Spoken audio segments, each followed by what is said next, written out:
What's up guys, Sketchy here coming at you with the 15th episode of Sketchy Unscripted.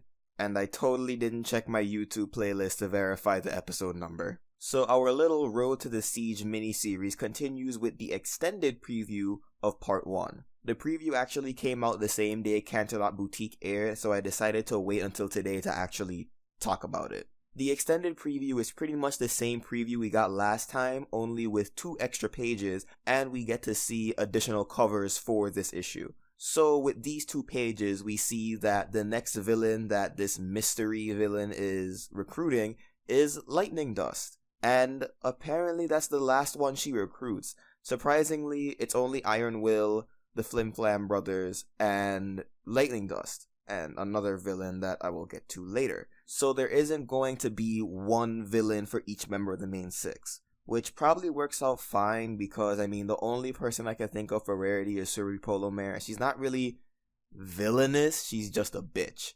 And with Pinkie Pie, she doesn't really have any enemies, besides me. But, that was a joke by the way, don't get all up in a knot over it. But, yeah, I guess keeping the villain team small kinda works out in its favor because we don't want to have an oversaturation of characters because we already have the main 6 plus Cadence because Twilight and Cadence are gonna kind of be the main heroes here according to the preview summaries. But the next page after the Lightning Dust introduction shows us in the Crystal Fair, which has come around once again, and Twilight is organizing it. She comes across the Flim Flam brothers, and it turns out that they remodeled their cider maker into a lemonade maker, so she's naturally suspicious of them. And that's where the preview ends.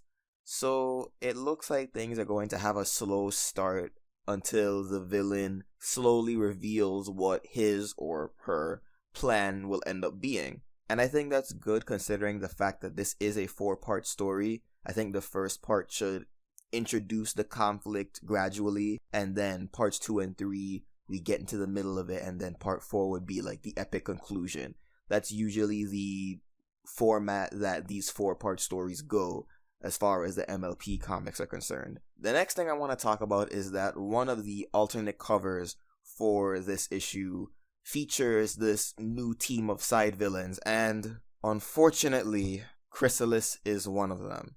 In the last episode, I already went over why I don't really think that putting Chrysalis in this role would be the best of ideas, but I'm gonna try to be optimistic about this because Jeremy Whitley has done really well this year, and he's good at doing serious story arcs as we've seen from the Sombra issue, so I am going to put a little bit of faith in him. She hasn't actually been introduced in the same way as the other villains have, so hopefully she'll be put on a higher level than they are. Because it would be a lot of wasted potential if she were put on their same level. That would be like an Avatar villain team up and they put Azula on the same level as the Rough Rhinos. And again, considering the fact that this cast is already so big and the fact that Sombra is supposed to be the main villain alongside this other mystery villain, I'm really curious and a little bit fearful to see where Chrissy is going to land in all this, but I'm going to keep an open mind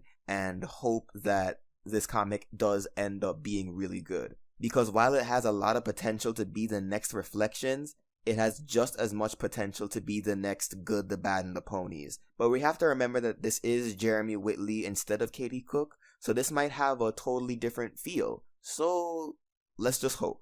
So that about wraps up my thoughts on this extended preview. Siege of the Crystal Empire Part 1 will be coming out on Wednesday, but I do have a scripted video planned for that day, so my first impressions of that issue will be uploaded on Thursday. But for now, let me know you guys' thoughts in the comments below or hit me up on Tumblr or Twitter, and until next time, keep it sketchy, folks.